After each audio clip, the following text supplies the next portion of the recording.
recognizing something that's right and going with it rather than trying to get it to be your version of right is the practice of impartiality in business, and it's incredibly, incredibly useful.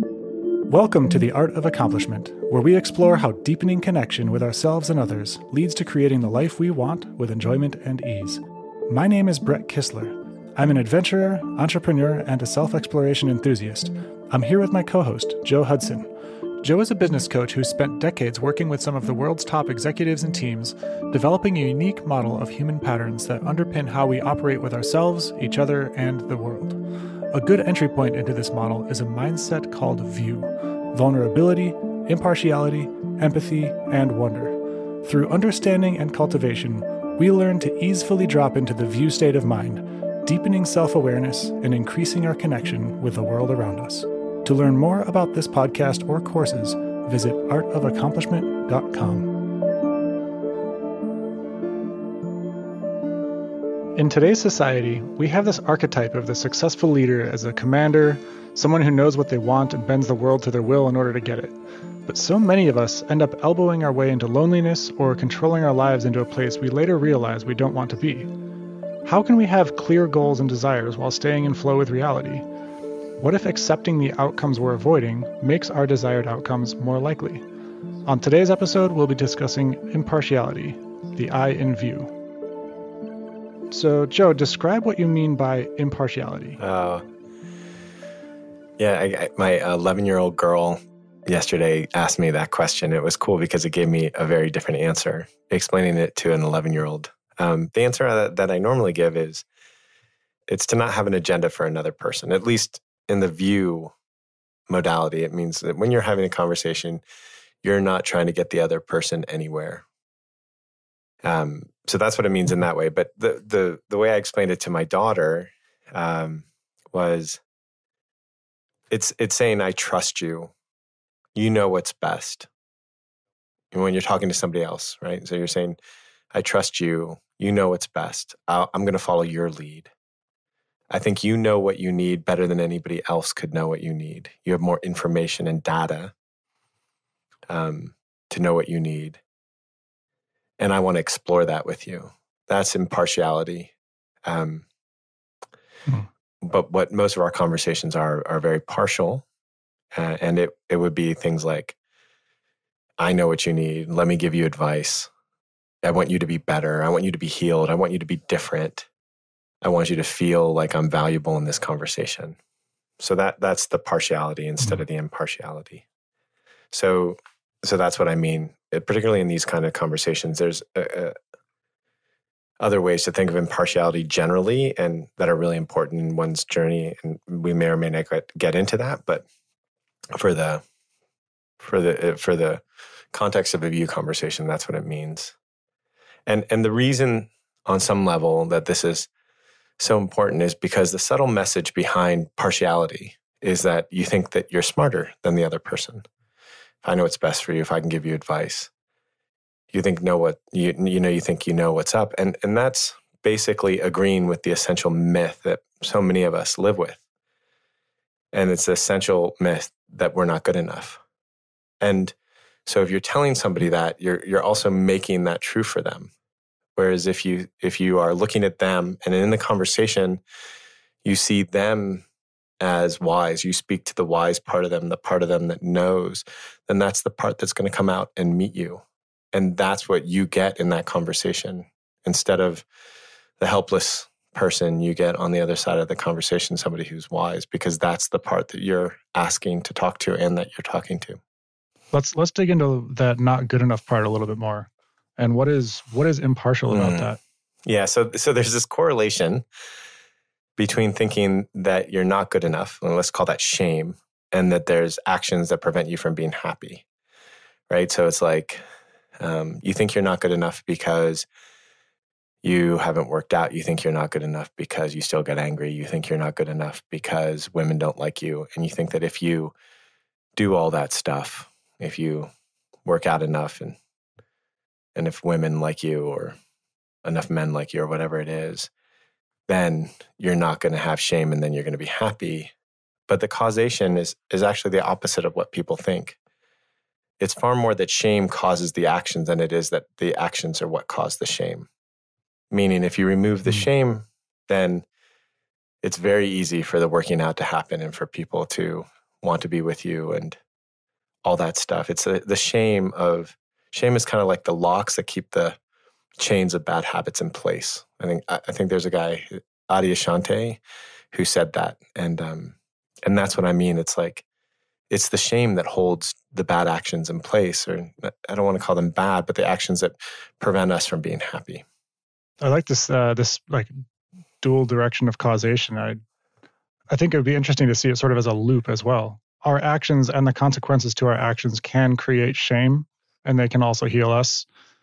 But if we're waiting for the impact of the world to do that to us, then that's sort of disempowered, when we could actually work on the other side of that loop, which is seeing our own goodness, seeing that we're good enough as we are, and letting that shame dissolve, which then changes our actions to be less producing of consequences that would lead to shame. Yeah, it's absolutely a dance. It's absolutely a dance. They definitely can feed off one another. But what I notice in the mind of most people, they're not saying, maybe I should stop being so shame-oriented. I should stop shaming myself. And so I think that's the most important part to call attention to. But yes, absolutely a dance. Yeah. So what is the benefit of being impartial? So it's like a CEO asking the CFO, what's the benefit of revenue? So many benefits. You don't shame people, for one. You're teaching people how to fish, not feeding them fish. You're empowering the people in your organization. You're empowering your husband, wife, kids. You don't have to save anybody anymore. You don't need to be valuable anymore. People are more likely to trust you because you're not trying to fix them, that you're just being with them. Deeper levels of connection. You just keep on going. There's so many benefits from it. And there's only one kind of perceived loss that people think they're going to have. It's like, if I stop being partial, then I'm not going to get what I want, which is hilarious, because if they were paying attention to some degree, they would realize they've been partial their whole life and they're still not getting what they want in many arenas. Yeah. Right. I would say that there's not, obviously you're going to get what you want and not get what you want with partiality. But what I would say is that look for causation, even look for correlation. There's not, I find people get what they want far more when they are being impartial and owning their wants. Yeah, it's fascinating. I think it's intuitive to us that being partial often, like being overly partial, doesn't end up getting us what we want. And so we learn some weird form of impartiality, which is really just like, we use it as a way to be non-threatening in a conversation. But if we were to like turn the partiality all the way down to zero, our behavior would approach random chance, and we wouldn't be going in any particular direction at all. And so how does being impartial help you have productive conversations and achieve goals and get what you want? Yeah, great. So there's no way, I think any mammal, but definitely humans, can be completely impartial. It's asymptotic, meaning that you can like dissolve more and more of your partiality, but there's always some partiality. You see this in acting. A lot of the great directors, the way they direct actors is they just ask them, what do you want in this sentence or this scene or this moment? It's how we do it. And if you really want to take it apart, every single sentence you have has some want underneath it, has some desire. And it's like a great exercise to every sentence then say what it is you wanted to achieve in that sentence. So there's no way to get rid of partiality. It's as human as breathing or having emotions. So I think that's a really important part. But so I don't think there's any fear that like we'll walk around aimless. I've never seen that in a person. I've seen people stuck, which is different, but that's not partiality. Everybody that I know who's really walking around what looks aimless but is really stuck, they're very partial about trying to get unstuck. And the other thing is that goals are fine and wants are fine. That's not what we're saying. We're saying that in a conversation with somebody, you let them have their wants and goals and you have yours, and you don't try to influence theirs. It's kind of like saying, like, it's like looking at a river. And if you're having a conversation with one person and you're looking at the river one way, then you're like, I want to bend the river to the left. It's a lot of effort and it's a lot of work, and it's probably not going to work, or it's only going to work temporarily.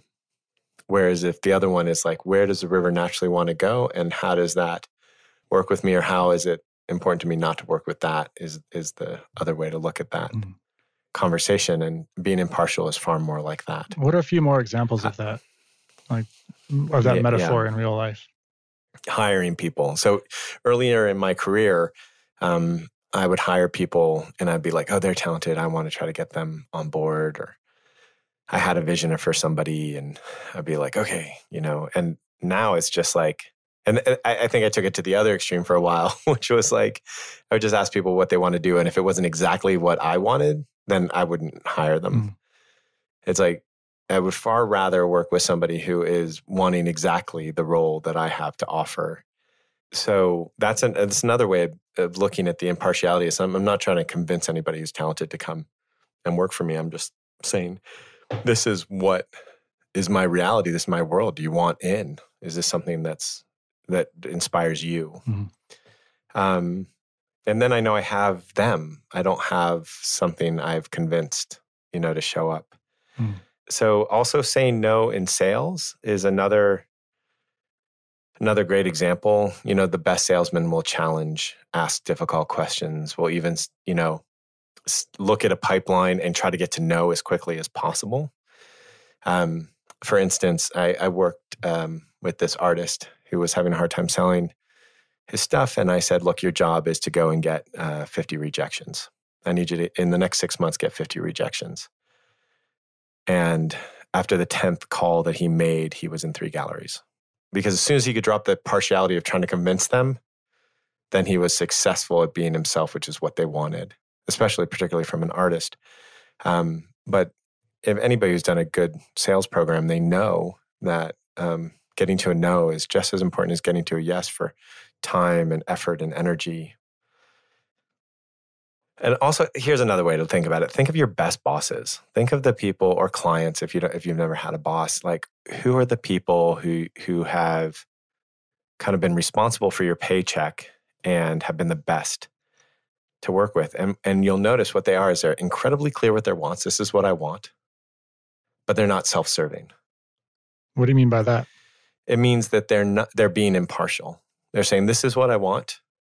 And they're letting you have the autonomy to do the thing. They're not cajoling you or manipulating you or being partial about how you do it, right? Or even partial about what you do. They're far more like, this is what we need to do. If you don't want to do it, then maybe you shouldn't be here, or maybe we can get someone else to do it. But if you think about those bosses, you just don't feel them as self-serving. And what happens in partiality is that when you're not being impartial, the thing that comes up is you look often political and you definitely feel self-serving to the people around you.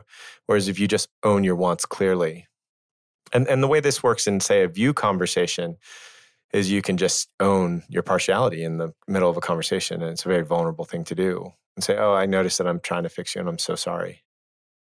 And if you think about it even crazier than that, imagine if you're in the middle of a conversation, you notice someone's trying to give you advice, trying to get you somewhere, and they say to you, wow, I noticed that I'm giving you advice. I'm trying to fix you. How do you feel about that? You think about that for a second. Most people, most of the time, are going to say, yeah, please don't.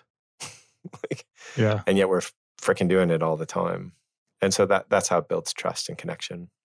Yeah. Speaking of like being political, I mean, people all the time, they, like all of us do it.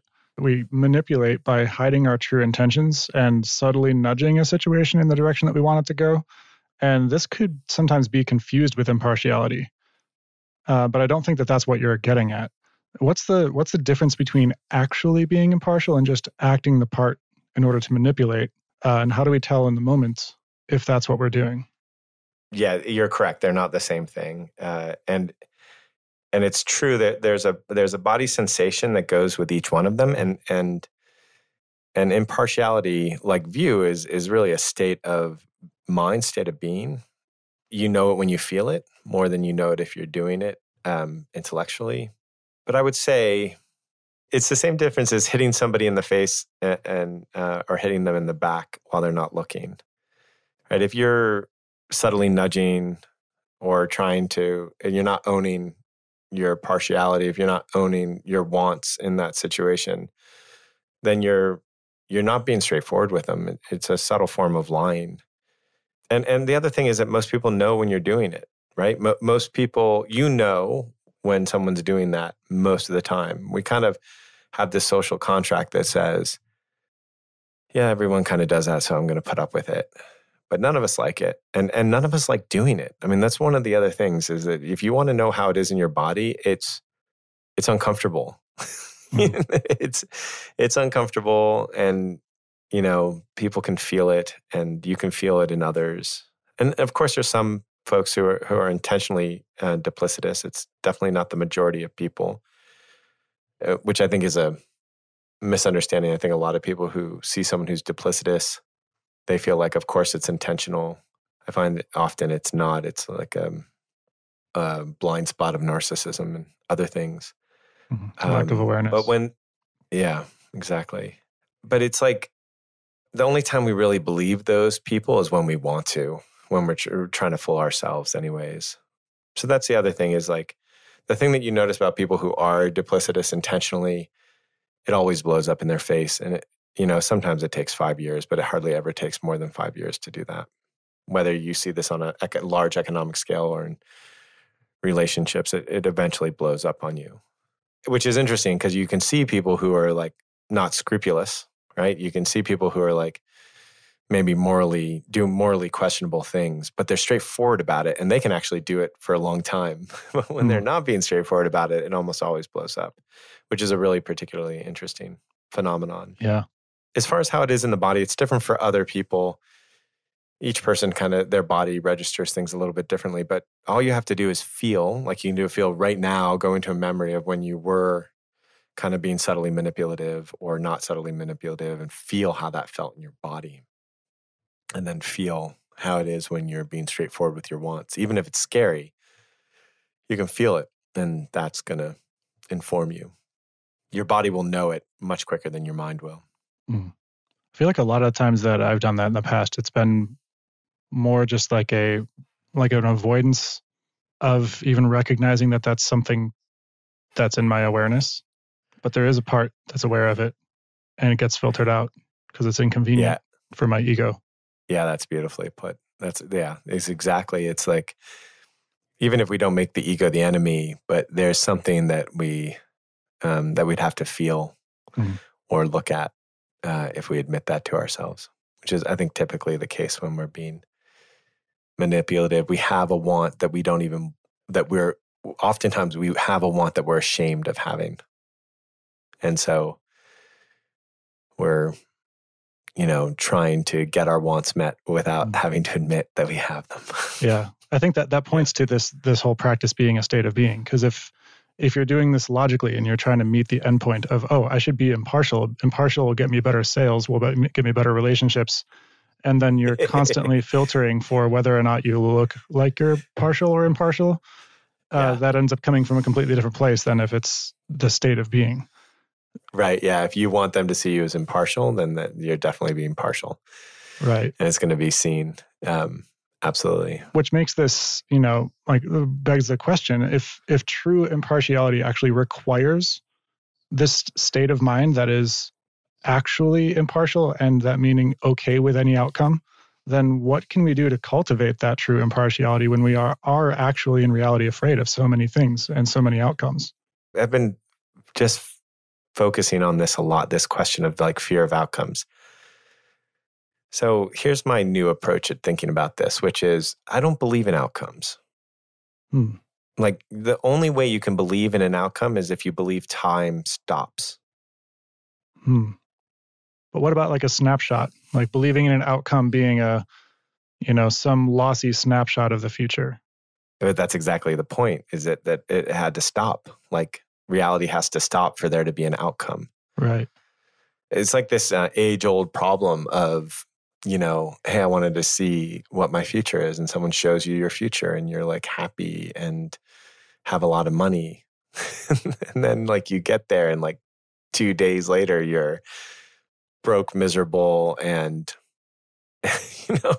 like, so where's your future? Is it the moment where you're happy? Is it the moment that you were sad?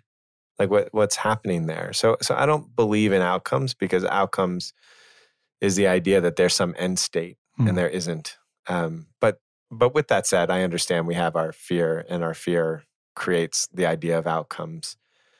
And so what do you do there is the question. Yeah. What if you're afraid of being in an eternal process of misery? Yeah, exactly. That continues. It's not a snapshot. Exactly. Yeah. Yeah. Even that is a snapshot, because it's like eternal. Like, what is there? Like, is it you've just hit zero baseline? There's no movement ever. But anyway, yeah. So one is the kind of this. There's a tradition that's like the Stoic tradition. The Tibetan Buddhists have it. Samurai had it, which is, visualizing your own death over and over again to undo the fear of death. You can do this with anything, right? So if you're scared of getting fired, go visualize yourself getting fired over and over again. Every step of it, before, during, after.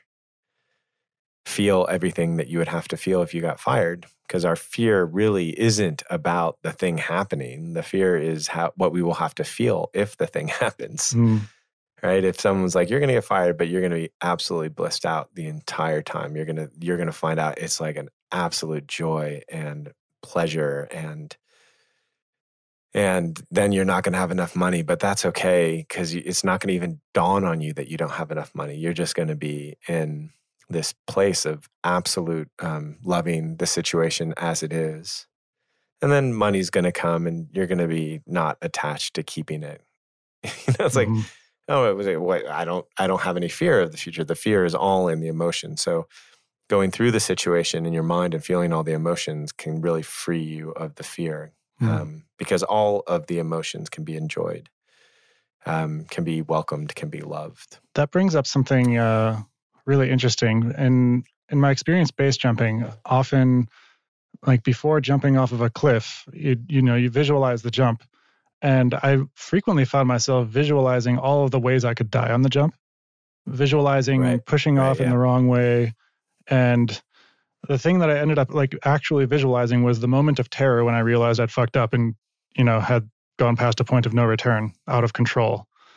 And by doing that visualizing and encountering that point of terror where I'd fucked up, it made it so that if something went off axis or off of the plan, that I didn't have to feel the terror when that happened. I'd be like, oh, like this is actually much less off the plan than all of my visualizations were. So this is still salvageable. Let's work with this. Yeah, it's a beautiful metaphor. One of the principles that I work with often is that the thing that we fear is often something that we are unknowingly, subconsciously inviting into our world. Because the things that we do to avoid the thing that we fear are often the things that bring them to us. And so what you're describing there is that you visualize the worst possible thing happening, so you're not scared that it's going to happen, right? Like if I think about two people who are about to base jump, and one is like petrified that they're going to screw up, and one is okay if they screw up and they jump off, I can tell you which one my experience is going to have the higher chance of fucking up. Yeah, likewise. Right. With a lot of experience in that realm. Yeah. Which I'm sorry for, because I know the consequence of that. But yeah, that's exactly how it works. But it works with getting fired too. It works with, every aspect of our fear. And so that's the other thing you can do, is just grieve the loss, which is another way of feeling the pain in advance. The other thing you can do is just call yourself out for being partial. Like somehow or another, just saying, oh, this is the outcome that I want, can relieve you of that want for the outcome. How does that happen? It's like, I'm sorry, I notice that I really want to be valuable to you, and that's not the best way that I can respect you or this conversation. I apologize for that. Another thing that happens a lot, like all of us, we've been in some kind of tense discussion or a negotiation where somebody just throws up their hands and they say, okay, whatever, I don't care. Which is sort of the opposite of the thing you were just getting at, which is like owning a want and then letting the partiality for that want dissolve. It is like completely disowning the want, and it's a way of disconnecting. What's the difference between impartiality and this sort of impartial apathy or avoidance? I'm holding back my laughter so I don't interrupt your question. As soon as you asked that question, it hit me. I remember my daughter, I think she was like 8 or 9 years old. And, at that time, like kids are always like, I don't care. I don't care. I don't care. And she comes home, she goes, Dad, I think I know what I don't care means. And I'm like, really? What does it mean? She says, it means I care. Huh. I just laughed. I'm like, yeah, that's my experience of it too, is that when people are saying, I don't care, they're saying, I do care, but it's hurting so much that I don't want to care. Yeah, I don't want to feel this. I don't want to feel this. Yeah. So I don't care to me is just a strategy. It's either a strategy to get what you want, like to say, I don't care so that someone chases you, or to get out of the responsibility or the feeling. But it doesn't, that kind of apathy isn't really, we call it apathy, but it's not the kind of apathy which is like, if a stranger came to me and said like, should I get a BLT or should I get a veggie sandwich today? That would really be like, like there would be no desire for me to have that end up one way or another. But I wouldn't be apathetic about it. So apathy is really just about people not wanting to be hurt for having a want. If you are impartial, you may stop a conversation right in the middle of it and say that it doesn't hold any juice for you. That would be a thing, so, which isn't particularly apathy either. It's just saying, oh, wow, I noticed that this isn't inspiring me. How is it for you? Imagine receiving that, and if you're trying to sell to somebody and the customer just does that, and they're like, here's the information about what I'm actually interested in. All of that presentation you were just doing, I don't care. Yeah. There's a story. There's a guy named Mikey Siegel who has said this. So it's on the internet. And, in our first meeting, he was pitching me something when I was an investor, and we were just having a nice connection time. And then all of a sudden he got into pitch mode. And after about a sentence, I looked at him and I said, I noticed my entire body is getting tense right now. Right. That's just owning where I am, having no idea what he's going to say or the consequences. Is he going to be mad at me? And it just created such a deep level of connection between us. And our friendship lasts, but it has been years of close relationship. I've seen him tell that story, and the recreation of the mind blow on his face, hearing that from, an investor, and like just realizing like, whoa, I actually am really, really trying to get something right now. And it's obvious. And when it went away, then we could actually connect. And the benefits that came out of our relationship are far beyond whatever the hell he could have gotten that he was after. For me and for him. I hope for him. Right. Apparently, that seems to be the case. Yeah. So we've worked through a lot of what impartiality is and what it is not. What are some of the benefits to practicing impartiality with intention? Well, it is a much deeper peace of mind. You're more likely to be in flow with a person, and hitting that flow state is something we all want. So that creates deeper connection. You also find out if you don't want to be with somebody sooner, so you don't kind of get stuck in a bad relationship as easily or for as long. You usually come up with better solutions. This is the thing that I have to talk to a lot of managers about, because they're like, wait a second, hold on. I'm getting paid good money to have a really strong agenda for my entire organization. But basically it's the same thing. What you're saying is that the organization doesn't want to fucking do the right thing. And if that's the case, fire them. Fire them. If they don't want to do the right thing, what the hell are you hiring? Why are you paying them? What the hell's going on? There are people out there who want to do the right thing for your company. So then if you assume that everybody who's working for you actually wants to do the right thing, then it's just a matter of whether they're capable of it or whether they can see it. And you don't particularly need to be partial to educate folks. You can just educate. You can just say, this is my vision. And also, you're missing something. Guaranteed. I don't care. I don't care if you're Steve Jobs. I don't care if you're Elon Musk. You're missing something. The great leaders know they're missing something. So they want to be around really smart people. They want people in the room smarter than them. And the only way you're going to find out what you're missing is if you let go of your agenda for a minute, right? It doesn't mean you let go of your goals. It doesn't mean you let go of your wants. But like if you're sitting in a conversation, you're just trying to push people into a particular kind of action, more micromanagement level or even macro management on that kind of thing, what you're doing is you're not getting the best ideas. And so I'm constantly seeing when executives get this idea of like, oh, right, if we all have agreed on the goal, so I don't have to manage anybody to an outcome. If we've all agreed on that, really, truly agreed on that, then everybody can work together to come up with the best solution. And my way is never the best way. It is a part of the best solution. Also, you're following data more. People when they're partial don't look at data the same way. They don't run the experiments the same way.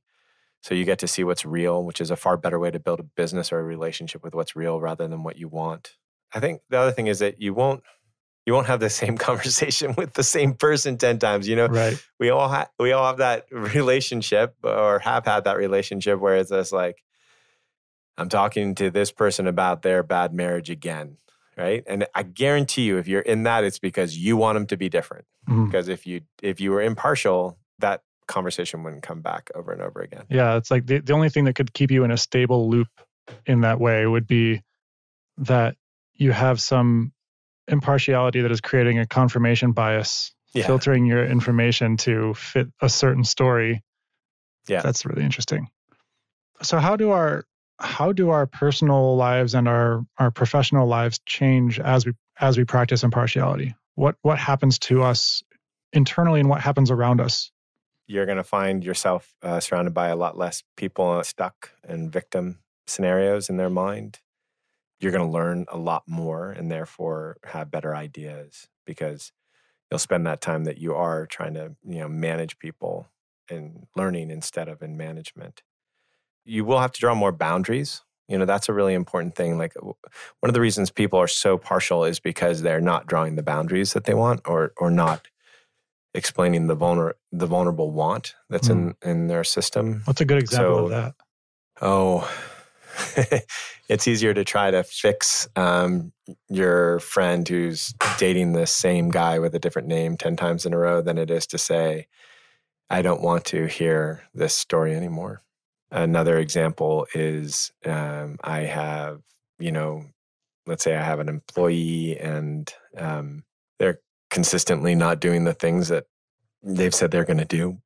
And I just have to hold a boundary instead of trying to manage them out of it and have partial conversations. I just have to say, if this isn't happening, then I have to assume you don't want to work here. Because if you wanted to, you'd do it, or you're not capable. If you're not capable, please let me know, right? So you're far more likely to have to draw a boundary and to say what you want directly. Imagine a manager who sits around the table and tries to get everybody aligned, and another manager who starts off saying, what I really, really want is for us all to be aligned, rowing in the same direction with a common set of goals. How do we do that? I have some ideas. This is my ideas. What do you guys think? As compared to, I don't want to have to ask for that. I don't want to have to draw that boundary. So I'm going to really want it to happen, but I'm not going to be outright forthright with it. And then I'm going to be partial in every conversation to try to make it occur, which is a lot of managers. Reminds me in a relationship of when somebody gets angry about not receiving, not having something done for them that they didn't ask for. Waiting for somebody to notice what they want and do it. Exactly, right. Because they don't have to want to be vulnerable in that want or vulnerable and in the boundary. That's right. That's exactly right. So that happens a lot less. That kind of thing will happen a lot less in your story. Another good story that I have around this is that I was doing this workshop in Boston and Cambridge, I think it was, and there was a man. He was an older man and been successful entrepreneur. Had a lot of depression, life, but he was older and somewhere in the close to the second day of the thing, he just looked at me and started crying. He goes, I don't think I've ever had an impartial conversation in my whole life. Because he had just had one. He just had his first impartial conversation in his whole life. And he was crying, and it was an amazing moment. And he kind of looked at me and he goes, I had no idea the level of connection that I was missing. And I think that's the big thing, is that like if you think about the people who always have an agenda for you when you talk, how close do you feel to them? How much do you want to be around them?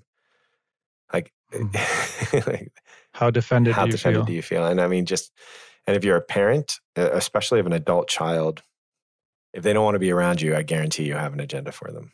I just guarantee it. You want them to be safe. You want them to be a doctor or whatever the heck it is. They might be around you, but they don't want to be. And you feel it, and you feel unloved because of it. We've talked a lot about how this applies to relationships with others. And what does it look like to be impartial with ourselves, or in relation to something more abstract, like our businesses or to a professional career? Yeah. With the view, all we're focused on is being impartial with others.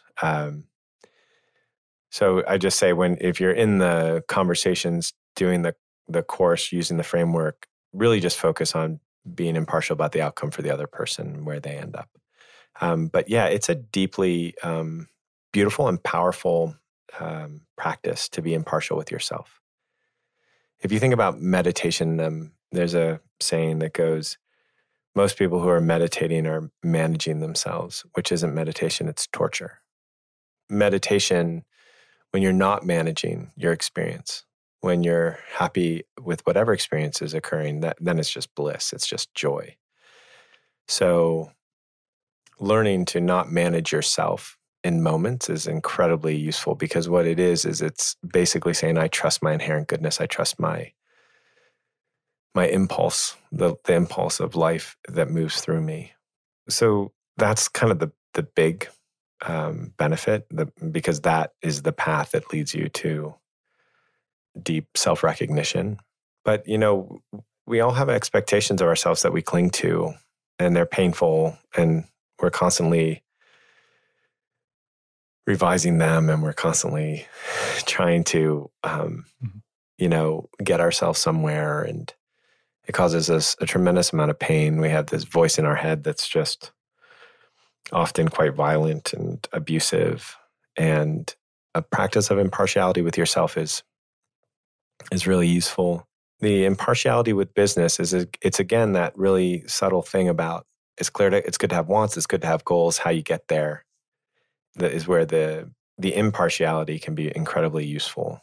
Again, with the film thing, is that when you're a director working with actors, if you tell the actor, this is exactly how I want it, you're not going to get it. But if you can give them direction and then recognize something beautiful when it comes, you can get that easily and all day. And so recognizing something that's right and going with it, rather than trying to get it to be your version of right, is the practice of impartiality in business. And it's incredibly, incredibly useful. I've been in so many, but everybody can relate to this. It's like, there's this business, it especially happens in big businesses. You get the big business and they say, I want to do it this way, but I have to check with this person who has, and then another person has to be checked in. It's like 6 different things, and everybody's trying to get to some perfect solution where nobody's going to be mad at them and they're going to be successful. And it's like an ungodly amount of time and energy that would have been so much more useful to do something, get some advice, make a couple mistakes. It would have been a lot less painful and often a far better result if you can allow that level of impartiality and not try to have to make everything perfect. There seems to be maybe a scale or a spectrum of like short-term partiality and long-term partiality. Like when we're in a fear state, we're just trying to get what we want right now. And in longer-term partiality, it's like we're willing to be more patient, and that allows for more slack and flexibility in the how and the exactly what it ends up becoming. Yeah, that's right. I think short-term partiality is far more fear-based than long-term partiality. I think long-term partiality is far more principles based. It's like, how do I want to be and what's the world that I want to be in and what's my vision for the world? You're watching for how the world wants to provide that for you and taking advantage of those moments rather than trying to force the world to succumb to your will, which is, if it works, it's a lot more effort and a lot less happiness in it. Yeah. And so I think that most of the time you can tell the difference because when people are thinking about long-term stuff, they're really not moving from a place of fear or of the same kind of intense fear. Yeah, they're willing to go through a little bit of the shit to get to a more global optimum. That's right. Yeah. Yeah, they're less likely to avoid stuff. Yeah. There's a CEO that I worked with, and he used to say he had this thing called the kitchen drawer theory, which is basically there's that kitchen drawer that nobody wants to look at because they're like, oh shit, that's a mess. I don't want to have to fix that. He's like, my job as a CEO is to find all the kitchen drawers and go look in them. If that's your partiality, if your partiality is to do that, it's a very different thing because it's not driven by this fear that the short-term partiality has. It's more principled. It's more of a principle. I have a principle of embracing intensity, going into the mess, because I know that makes the life that I want. So as you practice this, and let's say you're in a high pressure sales culture or some other environment where partiality is encouraged and accepted as a norm, what's likely to happen when one person in that group starts to relax their partiality as a result of this practice? And what challenges are they likely to face? And what tends to happen in those kinds of teams? Sales teams are the best for this because a lot of them are that way. So if it's not a short-term sales cycle, if there's any kind of relationship that can be built, the person who lets go of the partiality gets better results typically, because the person who... If there's space for the long-term partiality in the relationship? That's part of it. Part of it is if you're trying to convince somebody of something, they can feel it based on their mirror neurons. And it's like being attacked on a cell level. So their brains turns off curiosity. They stop wanting to learn. We have all sorts of evidence that people, when they're in fear or feeling attacked, they don't learn as well. So you can't educate them on your product as easily.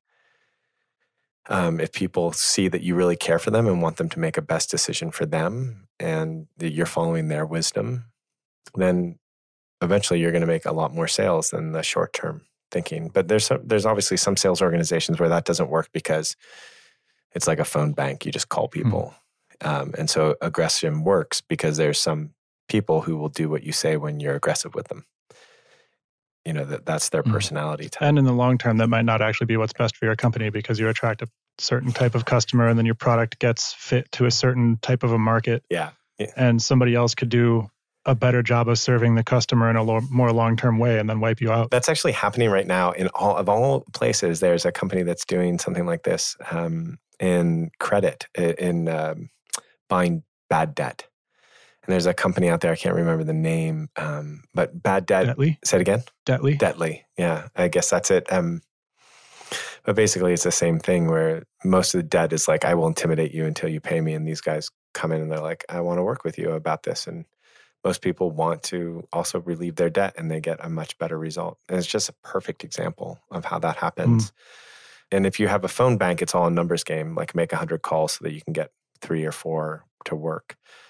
And then aggression can work, but long term, it's a bad business model. Like I said, lasts generally about 5 years at most. Also, if you start doing it, the team, if it's a really aggressive culture, the team will turn against you because they don't want to feel what you're making them feel. The person who does it often leaves, gets a better job, does something better in their life, becomes happy. You're referring to the person who does the impartiality. Yeah. They typically get out of that situation, find something that's actually life-affirming instead of... some people get off on the power of that kind of intensity. It makes them feel powerful and they really need to feel that power because they've felt so disempowered in their life. And so if they start learning their impartiality, they just get out of those circumstances and find real empowerment instead of just the short-term power. And occasionally you have a great team that has that kind of intensity and then they realize, the whole team realizes it. But usually you need a really great leader to see that. How can this go wrong or be taken too far? Like in what situations, if any, would too little partiality be dangerous or counterproductive? Or if somebody's working on their impartiality in a team like that, is there a way that it could be distorted in a way that's destructive? Yeah, if you deny your wants, yes. If you try to pretend that you don't have wants, then yeah, you could. It's not good. So you got to own your wants. You got to own your boundaries, own your wants. So if you're trying to be so impartial that you don't have any wants and you're above your humanity, you start disassociating all is bliss and that kind of thing, which is true. It is all bliss. But if you're denying that your own wants and your own humanity, it'll sap all the joy out of your life. So that's the one way it can go too far. And it can seem like it goes too far sometimes when, you stop being partial and then the savior or the bully has like a person playing the different roles around you might say like, oh, I don't want this relationship anymore. Oftentimes when people say, oh, wow, I'm not going to try to fix my friends or make them happy or try to be valuable to them anymore. Those friendships, some of those friendships don't last, and some of them get transformed into something far more beautiful. Let's get a little bit more into the difference between wants and partiality. So the main difference is that wants are owned and partiality is not owned. So to own your wants outright in a conversation is quite vulnerable. It allows you to feel exposed. And you're telling people your actual truth. And so there's a vulnerability to it. And being partial, you can hide all that stuff on some degree and not take a look at it. And so it becomes implied. And I think that's the main difference between the want and the partiality. The other thing is that when you own your want completely, ownership can actually make the want less intense and allow you to see what the world is like, especially if you add to an apology with it, which is like, oh, I want for you to be different than you are, and I apologize for that. It can really relieve you from that pull of trying to make them different. And it puts you in yourself. It makes you feel empowered because you're saying, you realize that you want them to be different so you can feel safe or that you can feel loved or whatever that is. Whereas partiality is all kind of under the covers. So that's the main thing between the two. And so the other thing is that the wants, because they're owned outright and you can see them, it becomes really apparent how your wants, their wants can work together and you can find something that works best for everybody. The partiality is often not owned, so it can't really be seen as the thing that it might become, which is something that can actually work for everybody. So for instance, if I'm partial that you have a breakthrough while we're having a conversation, that's really all about me. It's under the covers. It's not the thing that's best for everybody. And if I see you as knowing whether you want a breakthrough or not, it's a far more beneficial thing for everybody. So to summarize all of what we've been talking about for us to practice the impartiality in our view conversations, what are some bullet points, some do's and don'ts? Yeah. As far as partiality, it's easier to define them as don'ts. So it'd be, don't try to fix people. Don't try to get them to a conclusion. Don't try to be valuable or have them see you as valuable. Don't want them to be different. Don't try to get them to be different. Don't look to convince. Don't try to lead them to a solution. Don't want them to see things your way. Those are the big ones. What is an example of a time that you really felt yourself wanting to be partial or being partial, worked your way through it, noted it, recognized it, and ended up showing up with impartiality in a way you hadn't before? And what was the result? Yeah, it was pretty early in my relationship with my wife. I think it was in year 4 or 5. She had invited me to come and do something with her that was really important to her. I had not seen how important it was to her, also didn't want to go. And she came back and she was pissed. I remember she was all dressed up for it. So she was like incredibly beautiful at that moment and pissed. She was like yelling and, we used to yell a lot at each other back in those days. And so she was just yelling and I really, really wanted her to not punish me. I really, really wanted her to see me for the loving person that I was. I really, really wanted her to know that I loved her. I really, really wanted her to stop being angry, which was kind of typical in those fights. And there's something just clicked in me, and I was just like, it's okay for her to be just the way she is. And she just got angry and let it out. And it lasted maybe like 3 or 4 minutes. And then she got angry at me for not reacting. That lasted for like a minute. And it kind of wore off with her. She needed some alone time. It wasn't like this quick fix or anything like that. But for me, it was like freedom. It was like, oh. I don't have to curb myself.